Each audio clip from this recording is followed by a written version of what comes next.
You want more Diamond and Pearl remake rumors? I got you. Let's jump into it. Butterfree,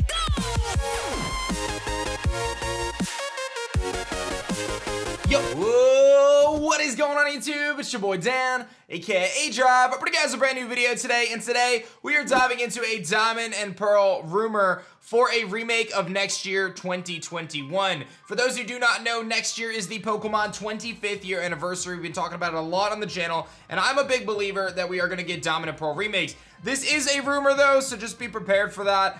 There's nothing confirmed here. We're just speculating at this point in time, but you never know when a real leak is gonna slip through the cracks. We've seen it before in the past with the Affleck leak and beyond, so you just simply never know. I enjoy doing these, and I hope you guys enjoy watching. If you do, hit that like button down below, and subscribe to the channel if you guys are new. I post Pokemon videos every single day, and you do not want to miss our awesome coverage here, whether it be rumors, leaks, or confirmed information. We've got it all for you guys here. So let me know your thoughts in the comment section below. And without further ado, let's jump into it. But before I kind of jump into the full details of this post, I gotta post this really cool Twitter art here. Someone actually modded a Dawn skin onto Pokemon Sword and Shield, and it looks like it was the user was Aqua _ from Game Banana. I'm not familiar with that, but I found it through the Sinnoh post Twitter account. And it's actually really cool seeing these different shots of Dawn in Pokemon Sword and Shield, and that could give us a little bit of a kind of indication and maybe some signs as to what we could expect for Diamond and Pearl remakes. Obviously, Dawn, the main protagonist of the Sinnoh region, so it'll be pretty interesting. Dawn's a pretty popular character, but without further ado, like I said, let's take a look at this rumor and see what's really going down. First we've got is Diamond and Pearl remakes are coming November 2021. I do believe, genuinely deep down, if you said, aDrive, I want you to bet everything you have on whether there's going to be a game or not a game next year, I do think there's going to be a main series game next year, and I do believe it to be Sinnoh remakes. It says the Pokemon Company states that this is their anniversary gift to players. It's their 25th anniversary and Diamond and Pearl's 15th anniversary. So again, 25 for Pokemon, 15 for Sinnoh. The remakes take place in the Mega Evolution timeline with new Megas for the starter Pokemon and others such as Staraptor, Luxray, Flygon, finally, Milotic, Slowking, and the most of the evolutions of older Pokemon like Magnezone, Frostlass, Gliscor, Magmortar, Electivire, and yes, Cynthia does have her Mega Garchomp. So this is talking about Mega Evolutions. Now, I'm not necessarily sold on the fact that Mega Evolutions are returning. I would very much so like it, but I do think there's a chance that Dynamax returns, but Dynamax is very much so localized to the Galar region, or maybe the Megas do return. They haven't clearly forgotten them because they just brought them back in Pokemon Go. They're in spin-off games like Pokemon Masters. Megas are not gone from the franchise, so we're not crazy here thinking about this. The plot is basically the same as the original games with a few differences. Looker from the non-Mega timeline comes to the region trying to find out how to get back to his Sinnoh. So this is saying that this is split timelines, which we've seen in Pokemon before. We've seen them do this, right? So again, not that out of the question. And in the post game, you help them discover the Ultra Wormholes. Cyrus captures the legendary before you do. In doing so, starts to transform the region into a new world. You must stop him before he does, and when you battle him, he has the legendary in his party. That's pretty crazy. It's not unheard of, right? We've seen, I believe it's Getsis had a legendary before, so it's not out of the question. And obviously, when we're dealing with Diamond and Pearl, we're dealing with space and time and these themes of space and time. I can really see a super cool Pokemon game where you're time hopping. I mean, that's something that we really haven't seen, but it could be really dope. Dialga and Palkia have new forms, which are first shown to you at the Spear Pillar when you're sent into their worlds. Similar to Giratina's origin form in Platinum, they can maintain these forms when outside of their worlds, and if they're holding their respective orbs, they've changed a lot, kind of like the red and blue orbs in Oras. So again, seeing Dialga and Palkia potentially getting new forms, not that far out of the realm of possibility. We saw it with Kyogre and Groudon getting their primal forms and their orbs, kind of the focal point of Omega Ruby and Alpha Sapphire, our last main series remake outside of Let's Go Pikachu and Eevee. So Dialga and Palkia getting new forms makes a ton of sense, and I really like this idea of a time hopping theme, kind of bouncing around with time and space.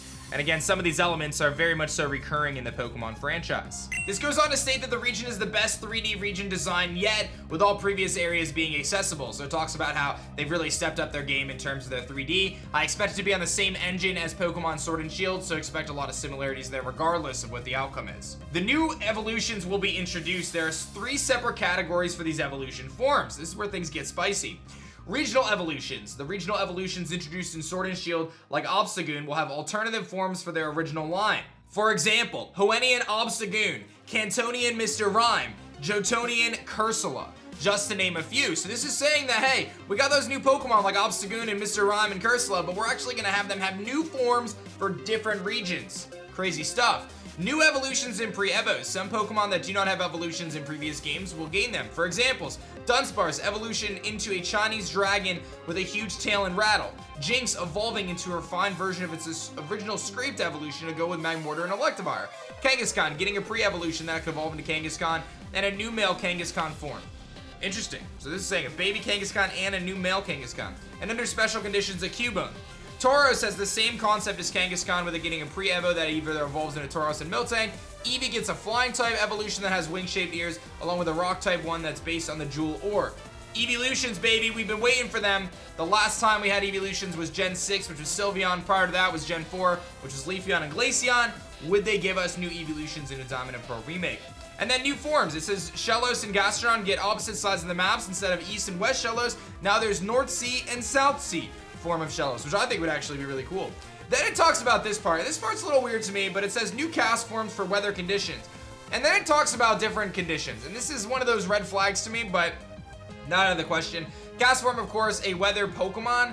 It says it gets a thunder form for electric terrain, a dust form for sandstorms, fairy form for misty terrain, pollen form for grassy terrain, and psychic type cast form for psychic terrain. So, is it possible that cast form now gets new forms based on its terrain? Of course it is, but cast form's the weather Pokemon, and terrains are not weather. So, I do have a little bit of a hang up there in terms of cast form getting different forms with terrain and not just weather, right? Because he's got the forms for everything but sandstorm. I could see that happening, but for it to get forms for the terrains seems kind of weird to me. New Rotom forms for all the types. I'll list them in a later post. There's new Reggie forms based on the type triangle, water, grass, and fire. Reggie Geyser, Reggie Tree, and Reggie Magma. So apparently new Reggies. I would have thought if you were going to introduce new Reggies, you would have done it with the Crown Tundra in addition to Eliki and Drago, but I guess it's possible, right? We know Regigigas should have a pretty big piece of the puzzle here in Sinnoh. We'll have to see what happens. And then it talks about Dynamax battles. Dynamax battles can be accessed in the post-game with a new special area that you access by meeting Sonia on the lab on Route 21. She'll tell you about her mission to make Dynamax accessible to all regions, and she'll take you to a stadium that was made exclusively for Dynamax with dens inside the stadium and Dynamax energy flowing throughout the arena. It basically serves the restaurant in the survival area world tournament place where you can re-challenge gym trainers, familiar trainers from different regions, Dynamax, Mega Evolution, and Z-moves all available, and you can earn Z-crystals from trainers from Alola once beaten. So this is saying they're actually going to throw Z moves, Megas, and Dynamax all in the same game. Not totally out of the question.